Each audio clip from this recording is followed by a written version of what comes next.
नमस्कार साथियों, स्वागत है आप सभी का जीएस आज़ाद हिंद पर। कैसे आप सभी लोग साथियों? मेरा इंट्रोडक्शन है, नाम है खान आज़ाद। एक बार UPSC mains clear and MPhil clear, 5 years plus teaching experience. दोस्तों, आज लाए हैं हम आपके लिए खनिज की कमी से होने वाली पौधों में प्रमुख बीमारियां। ठीक है, इससे अकॉर्डिंग हमने 8 क्वेश्चन आपके लाए हैं जो बेहद महत्वपूर्ण रहने वाली है। तो दोस्तों, आज की क्लास प्लीज़ पूरी अंत तक ज़रूर देखिएगा आप लोग, और चैनल जीएस आज़ाद हिंद को ज़रूर सब्सक्राइब कीजिएगा। ठीक है, तो चलिए दोस्तों शुरू करते हैं। आज का पहला क्वेश्चन है हमारा स्क्रीन के सामने साथियों,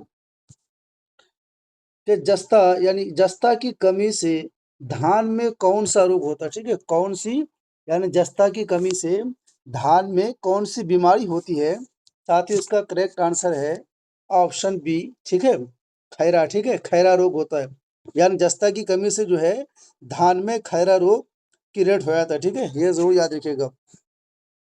इसका एक्सप्लेनेशन है दोस्तों, जस्ता जस्ता जिंक यानी जस्ता जिंक की कमी से धान की पत्तियां पीली होकर सूखने लगती। ठीक है, इसका असरदार क्या है? धान की जो पत्तियां होती है वो ना वो पीली हो जाती है। ठीक है, पीली होकर के सूखने लगती है। ठीक है, तो समझ जाइएगा कि जस्ता की बीमारियां लग गई, रोग लग गई है, यानी जिसे खैरा रोग कहते हैं। इसमें पत्तियां धीरे धीरे भूरे धब्बे में बदल जाती है। ठीक है, यह रोग पौधे की वृद्धि को बाधित करता है। किसको बाधित करता है? पौधे की यानी वृद्धि को बाधित करता है और उत्पादन घटाता है। ठीक है, तो जस्ता की कमी होने से कौन सा रोग होता है आपको हमने बता दिया। ठीक है, इसके निशानियां क्या क्या है?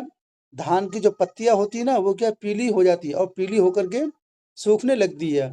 और फिर क्या हो जाता है कि जो ये रोग लगने के बाद पौधे की वृद्धि को जो है ना बाधित कर देता है और उत्पादन जो है ना कम कर देता है। तो अगला प्रश्न साथियों, मकई मकई में सफेद वाली यानी मकई में सफेद कली रोग किस तत्व की कमी से होती है? ठीक है, यानी जो मक्का जो लगाते हैं तो सफेद कली रोग जो हो जाती है। ठीक है, तो किस तत्व की कमी से होता है साथियों? इसका करेक्ट आंसर है ऑप्शन सी, यानी जिंक की कमी से होता है। ठीक है, यानी मकई में जो सफेद कली रोग हो जाती है ना तो वो जिंक की कमी से हो जाती है। ठीक है, इसको जरूर याद रखिएगा। एक्सप्लेनेशन है साथियों, सफेद कली यानी सफेद कली रोग, वाइट बर्ड। ठीक है, मकई में जिंक की कमी से होता है। इसमें पौधे की नई पत्तियां सफेद रंग की हो जाती। इसकी पहचान क्या है? यानी नई पत्तियां जो है वह सफेद रंग की हो जाती है, जिससे प्रकाश संश्लेषण नहीं हो पाता। ठीक है, यानी सूर्य की रोशनी ना नहीं हो पाती उसको। ठीक है, और पौधा जो है कमजोर हो जाता है।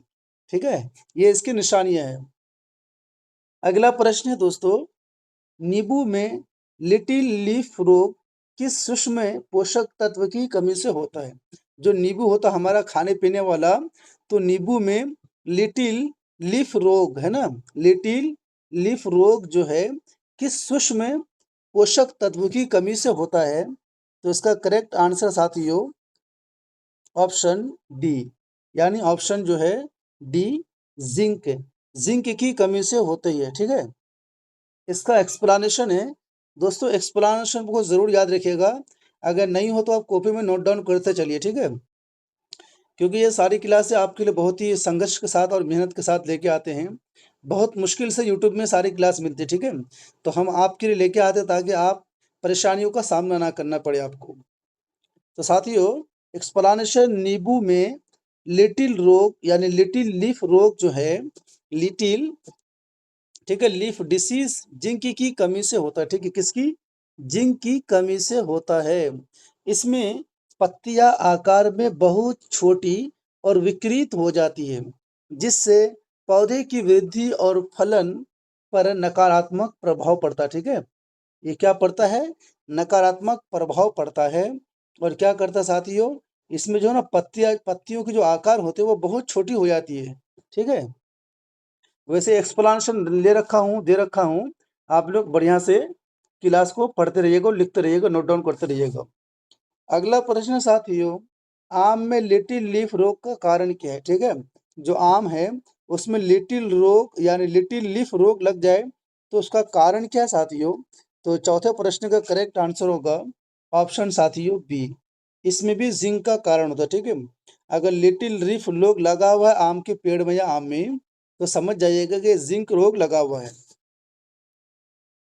एक्सप्लेनेशन है दोस्तों, आम में पौधों में लिटिल लीफ रोग का कारण भी जिंक की कमी है। ठीक है, जिंक की कमी की वजह से जो है आम में भी जो साथियों लिटिल लीफ रोग हो जाता है। ठीक है, ये रोग जो है पत्तियों के आकार को छोटा कर देता है और उनका विकास अवरुद्ध करता है, जिससे पेड़ की उत्पादकता घट जाती है।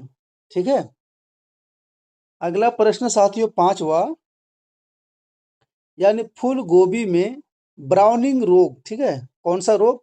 ब्राउनिंग रोग, इसे जरूर याद रखिएगा। ब्राउनिंग रोग किस तत्व की कमी से होता है ना?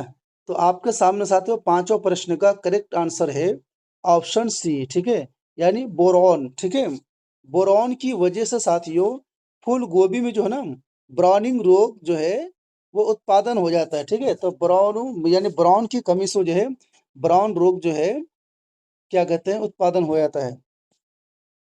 इसका एक्सप्लेनेशन है दोस्तों, फूल गोभी में, ठीक है, फूल गोभी में ब्राउनिंग रोग ब्राउन की कमी से होता है। किससे कमी की से होता है?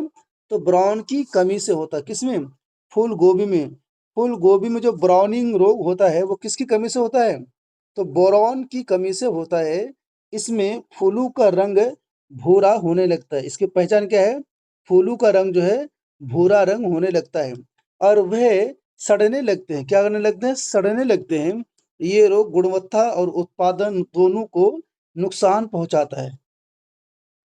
अगला प्रश्न है, चुकंदर में हार्ट रॉट रोग किससे यानी किसकी कमी से होता है? ठीक है, चुकंदर और सलाद वगैरह खाने में जो होता है यूज, तो वो चुकंदर में जो हार्ट रॉट रोग जो है वो किसकी कमी से होता है? साथ ही उसका करेक्ट आंसर है ऑप्शन डी। ठीक है, यानी बोरॉन की कमी से जो है ना होता है। इसका एक्सप्लेनेशन है दोस्तों, चुकंदर में हॉट रॉट रोग जो है बोरॉन की कमी से उत्पन्न होता है। किसकी कमी से? बोरॉन की कमी से उत्पन्न होता है। इसमें पौधे के हृदय यानी मध्य भाग में सड़ यानी सड़न शुरू होती है। ठीक है, जो बीच का हिस्सा होता है ना उसमें जो है सड़न शुरू हो जाती है, जिससे वह अंदर से यानी गल जाता है। ठीक है, अंदर से जो है चुकंदर गल जाता है। अगला प्रश्न साथियों, नींबू में नींबू में जो साथियों हाई बैक रोग किस तत्व की कमी से होता है? ठीक है, जो नींबू होता है तो यानी हार्ड बैक रोग किस तत्व की कमी से होता है? तो इसका करेक्ट आंसर होगा साथियों ऑप्शन सी, यानी कॉपर की कमी से होता है। किसकी कमी से? कॉपर की कमी से होता है। ये जरूर याद रखिएगा आप लोग। इसका एक्सप्लेनेशन है साथियों, यानी नींबू में साथियों डाई बैक रोग। ठीक है, नींबू में जो है डाई बैक रोग, वन सेकंड, नींबू में साथियों डाई बैक जो रोग होता है ना, नींबू में डाई बैक रोग जो है यानी डिसीज कॉपर सीयू की कमी से होता है। ठीक है, कॉपर की कमी से होता है। इस रोग में इस रोग में शाखाएं धीरे धीरे जो है ना, शाखाएं क्या होता है? धीरे धीरे ऊपर से सूखने लगती है और फल आना बंद हो जाता है। तो ये साथियों कॉपर की कमी से होता है। कौन सी रोग? यानी डाईबैक रोग। ठीक है, डाईबैक रोग जो है डिसीज वो कॉपर की कमी से होता है, जिससे क्या होता है शाखाएं जो है धीरे धीरे ऊपर से सूखने लगती है और फल आना बंद हो जाता है। अगला और लास्ट प्रश्न साथियों, यानी पत्ता गोभी में यानी विप टेल रोग किसकी कमी से होता है? ठीक है, पत्ता जो गोभी होती है तो पत्ता गोभी में विप टेल रोग जो है किसकी कमी से होता है? तो इसका करेक्ट आंसर साथियों ऑप्शन बी, ये भी जो है जिंक की कमी की वजह से जो है पत्ता गोभी में विप टेल रोग पैदा हो जाता है। इसका एक्सप्लेनेशन है दोस्तों कि पत्ता गोभी में विप्टेल डिसीज यानी मॉल यानी साथियों मॉलबिडनेम की यानी मॉलबिडनम की कमी से होता है। इसमें जो पत्तियां चाबुक जैसी संकरी और मुड़ी हुई हो जाती है। यह रोग पौधे की समुचित वृद्धि को रोकता है। ठीक है, समुचित वृद्धि को रोकता है। पत्ते की गोबिया के मतलब बंद गोभी की पत्तियां कैसे हो जाती है? चाबुक जैसी संकरी और मुड़ी हुई हो जाती है। इसकी यह पहचान है। तो ठीक है दोस्तों, हमारी वीडियो आपको क्लास कैसी कैसी लगी प्लीज़ कमेंट बॉक्स में ज़रूर बताइए। और अगर आप लोगों को डाउट हो तो कमेंट में ज़रूर बताएं, ताकि हम आप लोगों के डाउट को क्लियर कर सकें। ठीक है दोस्तों, पढ़ते रहिए, मेहनत करते रहिए। संघर्ष एक दिन ज़रूर सफलता लाएगा। ठीक है, और अपने माँ बाप के सपनों को साकार करते रहिए, पढ़ते रहिए मेहनत से। ठीक है साथियों, बहुत बहुत धन्यवाद।